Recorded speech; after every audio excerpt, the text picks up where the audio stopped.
नमस्कार। आज हम MHD 7 के अंतर्गत आधारभूत वाक्यों के प्रकार के विषय में जानेंगे। आधारभूत वाक्य के प्रकार क्या हैं?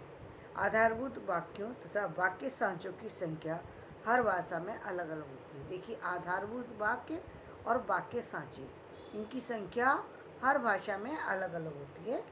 स्वयं एक भाषा में भी अलग अलग आधारों पर इनकी संख्या में अंतर आ सकता है। यहाँ तक कि एक ही भाषा में भी अलग अलग आधार पर इसमें संख्या में अंतर हो सकता है।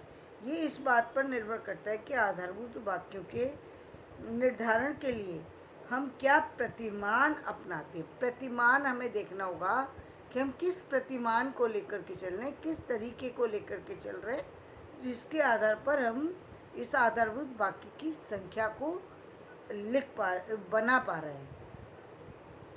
और संरचना और अर्थ के बीच कितना गहरा संबंध है। जो संरचना है और जो उसका अर्थ निकल रहा है, उसके बीच में क्या संबंध है, ये कितना गहरा संबंध हमें अविष्ट है। हिंदी में अलग अलग प्रतिमानों के आधार पर विद्वानों ने 4 से 21 तथा आधारभूत वाक्य गिनाए हैं। तो उन्होंने क्या बताया कि हिंदी में अलग अलग प्रतिमानों के आधार पर विद्वानों ने 4 से 21 आधारभूत वाक्य बनाए हैं। मतलब उन्होंने 4 से 21 हो सकते हैं, ऐसा माना है।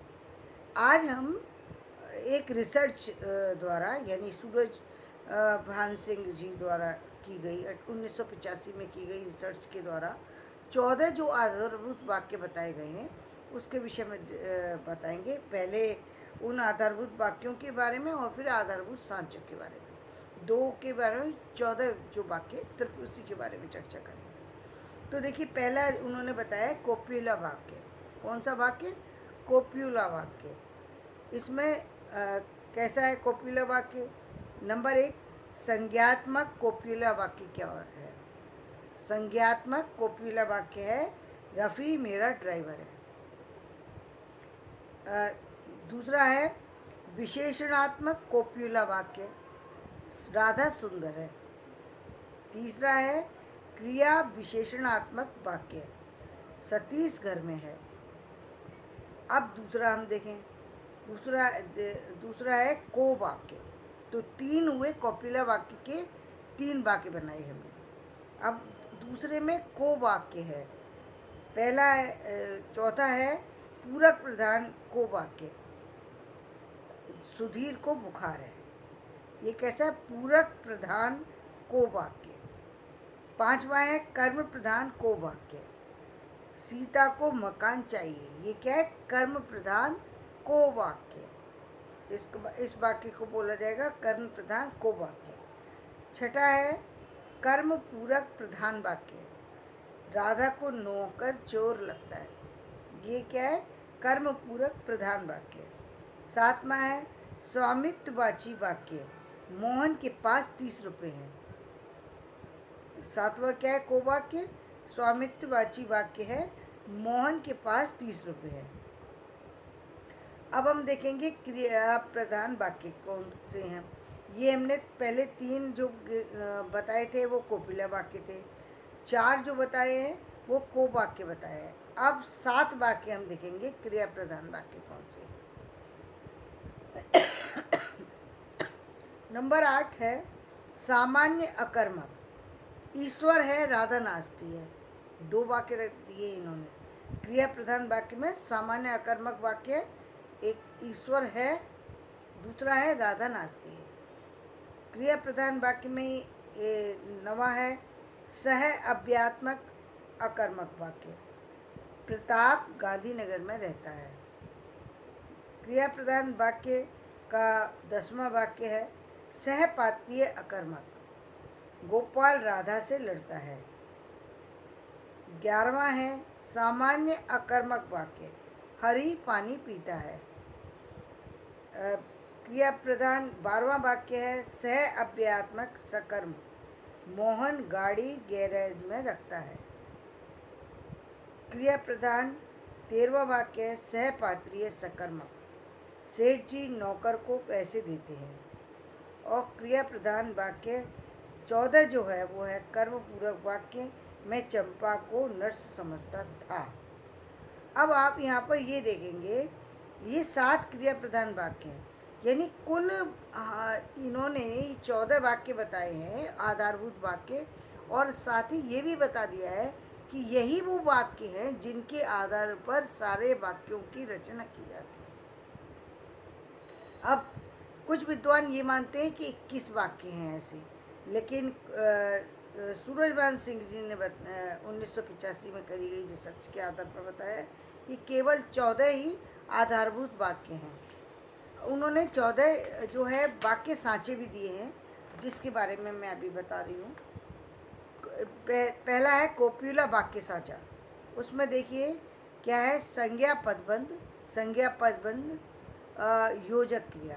तो रफ़ी मेरा ड्राइवर है, यहाँ पर क्या है, संज्ञा पदबंध है, संज्ञा पदबंध है और फिर योजक क्रिया का प्रयोग किया गया है। दूसरा वाक्य देखिए कोपिला वाक्य का, वाक्य सांचे का, ये कोपिला वाक्य सांचा बताया जा रहा है। पहले में हमने आधारभूत वाक्य बताए थे, इसमें कोपिला सांचा बताया जा रहा है। तो संज्ञा पदबंध, विशेषण पदबंध, योजक क्रिया, तो क्या हुआ, राधा सुंदर है। अब कोपिला वाक्य तीसरा वाक्य देखिए, संज्ञा पदबंध, क्रिया विशेषण पदबंध और योजक क्रिया, तो सतीश घर में है। अब आप देखिए को वाक्य सांचे, 3 जैसे उसमें बताए थे आधारभूत वाक्य, अब इसमें इन्होंने 3 कोपिला वाक्य सांचे बताए। अब इस तरीके से ही को वाक्य सांचे, अब पहले कोपिला बताया, अब को वाक्य सांचा बता रहे हैं। इसमें भी क्या है, संज्ञा पदबंध, को वाक्य और संज्ञा पदबंध, पूरक वाक्य, को क्रिया पर वाक्य, सुधीर को बुखार है, ये हुआ वाक्य सांचा बना। ये इसी तरीके से सती को मकान चाहिए, ये इसका यदि वाक्य सांचा बनेगा तो 5वां क्या है, संज्ञा पदबंध और को वाक्य सांचा, संज्ञा पदबंध, कर्म प्रधान वाक्य, को वाक्य और फिर क्रिया। तो वाक्य क्या बना, सती को मकान चाहिए। इसी तरीके से छठा वाक्य बना संज्ञा पदबंध, को वाक्य, संज्ञा पदबंध, कर्म वाक्य, पूरक वाक्य, को क्रिया वाक्य, राधा को नौकर चोर लगता है। 7वां को वाक्य सांचा क्या है, संज्ञा पदबंध,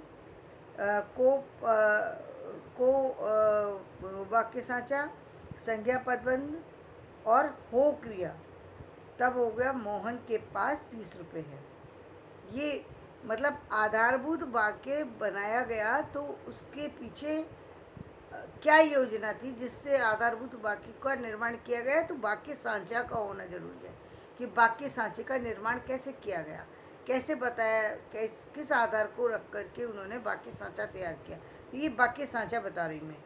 इसी तरीके से क्रिया प्रधान वाक्य सांचा भी है, वो क्या है, जैसे कर्ता और क्रिया, ईश्वर है, राधा नाच रही है। ये था 8वां क्रिया प्रधान वाक्य सांचा। 9वां है कर्ता और फिर अव्यय पदबंध वाक्य और क्रिया विशेषण, ये है प्रताप गांधीनगर में रहता है। 10वां है कर्ता, सहपात्र और क्रिया, गोपाल राधा से लड़ता है। 11वां वाक्य जो बनाया था वो उसमें भी था कर्ता, कर्म और क्रिया, तो हरी पानी पीता है, वाक्य बना।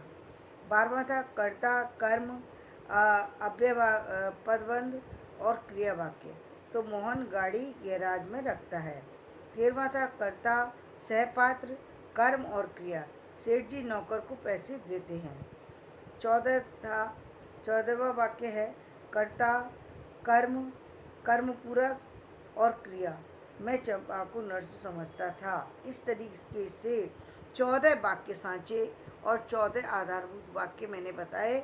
आप देखेंगे कि वाक्य सांचों के आधार पर आधारभूत वाक्य बनते हैं और आधारभूत वाक्य पर सभी वाक्यों का निर्माण होता है।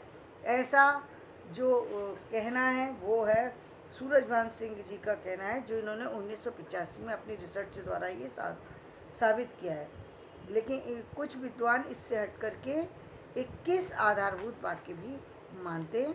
उसका कोई यहाँ पर जो प्रमाण हमारे पास नहीं है, इसलिए हम उसके विषय में चर्चा नहीं करेंगे। ये 14 जो सूरजभान जी के द्वारा दिए गए, इनको ध्यान रखें, इन्हीं के आधार पर वाक्य बनते हैं। अब आप जब ध्यान से देखेंगे, पढ़ेंगे, तो आपको ये वाक्य सांचा समझ में आ जाएगा। कल हम केवल कोपिला वाक्य क्या होता है और इसके विषय में बात करेंगे। तो धन्यवाद। आज का वीडियो मैं यही समाप्त करती हूँ। मेरा वीडियो पसंद आए तो इसे लाइक करें, शेयर करें और सब्सक्राइब करें। धन्यवाद।